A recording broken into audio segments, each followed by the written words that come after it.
Salut, bienvenue dans Jeu Puissance. On va parler du Wild du Minnesota. Le Wild du Minnesota qui a un gros dossier.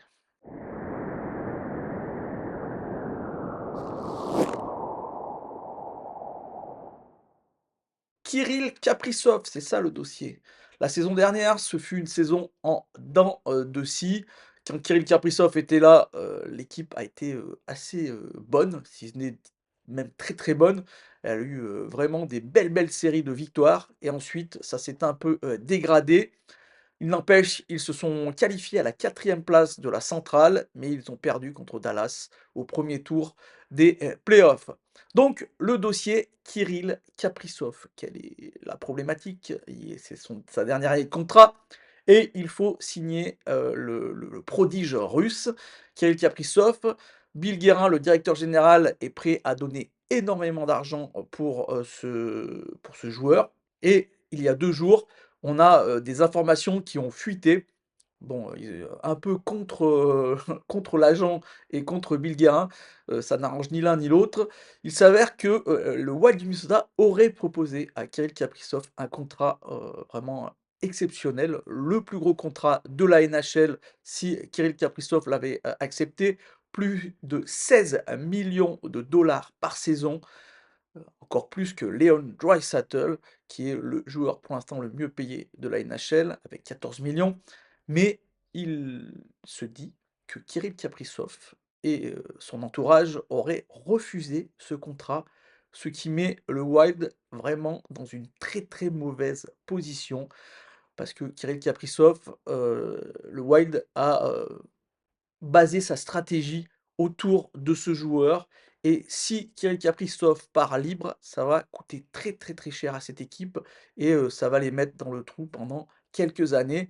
Donc là, ils sont en train de se prendre la tête pour savoir comment faire pour soit signer Kirill Kaprizov avant la fin de la saison, et qu'il ne parte pas agent libre, pour se retrouver dans une autre équipe, soit, pouvoir l'échanger, sauf que Kirill Kaprizov, d'après son contrat, ne peut pas être échangé car il a, une mention de non-échange. Donc il faut se mettre d'accord avec le joueur et son agent pour pouvoir l'échanger, ce qui est problématique là aussi. Et c'est vraiment, déjà c'est surprenant, vraiment que Kirill Kaprizov ait refusé un tel contrat. On sait que, le cap salarial dans la NHL va augmenter et donc on pourra donner des contrats, plus hauts. Mais 16 millions de dollars est un contrat énorme. C'est un joueur de 29 ans, donc signer un contrat de 7 8 ans, c'est sûrement son dernier contrat intéressant. Je ne comprends pas d'abord, je ne comprends pas le joueur. J'avoue que je ne comprends pas trop cette décision, sauf, à vouloir partir, à tester le marché libre. Est-ce qu'une équipe est prête à donner 16 17 millions pour Kaprizov? Peut-être, mais non, quelle équipe? Où, pourrait-il se retrouver? Il est sûr que si Kirill Kaprizov veut gagner la coupe Stanley, avec le Wild du Minnesota, ça peut être un peu compliqué, surtout si on lui donne un contrat, de cette, valeur. Ça va être problématique pour donner des gros contrats après, pour entourer Kirill Kaprizov. Mais j'avoue que ça son refus est assez surprenant. On va du coup parler de l'attaque avec Kirill Kaprizov qui a été blessé la saison dernière, assez longuement. Il a été opéré, mais il faut dire que cette attaque qui est plutôt moyenne et peut-être effectivement, Kirill Kaprizov dépendante. C'est vrai que ce joueur est un atout énorme pour cette équipe du Wild. Son centre préféré qui joue souvent avec Kirill Kaprizov, c'est Joel Eriksson-Ek. Quand ils sont ensemble, c'est vraiment là où l'équipe, est la meilleure. On verra sûrement Zuccarello, de l'autre côté. Ce qui donne une deuxième ligne avec des jeunes joueurs, Matt Boldy et Marco Rossi, qui seront sûrement avec le nouvel arrivé Vladimir Tarasenko, qui sera donc sûrement dans le top 6. Et après, on verra peut-être un jeune joueur pour le troisième centre, comme Danila Yurov, jeune joueur. Mais attention, avec les jeunes joueurs, il y a un petit souci dans cette équipe. Il s'avère que John Ince a montré la saison dernière que jouer avec des jeunes joueurs, c'était pas trop son truc. et ça peut, poser un souci. On l'a vu lors des playoffs où il a, benché, des jeunes joueurs alors que son équipe avait peut-être besoin d'un peu, d'énergie. John Ince, s'est pas fait que des amis à cause de cela, du côté, du Wild, et c'est pour ça que je ne suis pas sûr que si les résultats ne suivent pas, il continue à être sur le banc, du Wild du Minnesota. Dans tous les cas, une attaque plutôt moyenne, avec un énorme joueur, des bons joueurs de profondeur tout autour de lui. Matt Boldy qui a été très très bon, impressionnant la saison dernière. Matt Boldy qui sera sûrement le deuxième joueur de cette attaque qu'on suivra de très très près après Kirill Kaprizov. Une attaque qui permet, peut-être, à cette équipe de, rester, dans les 6 meilleures, équipes de, cette division centrale. La défense, il y a eu des gros, gros soucis la saison dernière. Beaucoup, beaucoup de blessures. Jonas Brodin, le vétéran, est encore blessé, il ne commencera pas la saison. Brock Faber, à qui on a demandé énormément, du coup, la saison dernière, a vu, une légère baisse de son rythme de jeu. Ça a été, moins bon. Là aussi, même si John Ince n'aime pas les jeunes, il va falloir s'appuyer sur, les nouveaux joueurs parce que Jared Spurgeon, lui aussi, a tendance à se blesser, et donc on verra sûrement Zem Bouyoum,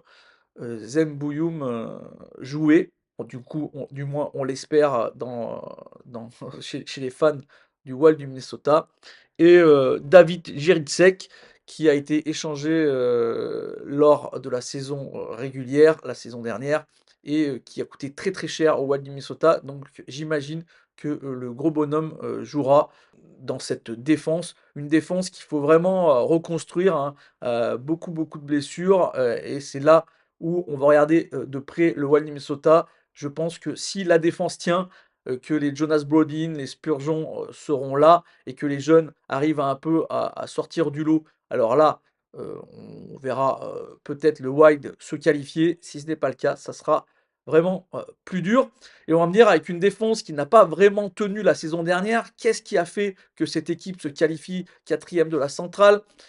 Eh ben, c'est le gardien Philippe Gustafsson qui avait fait il y a 2 ans de cela une énorme saison, une saison exceptionnelle, avait été un peu moins bon, la saison dernière, mais la saison, donc l'avant-dernière saison, pardon, mais la saison donc dernière, cette fois-ci, il a été vraiment très, très bon. Philippe Gustafsson qui, voilà, qui a été, à une époque, on pensait même l'échanger, mais là, cette saison, ça fait vraiment de lui le gardien numéro un.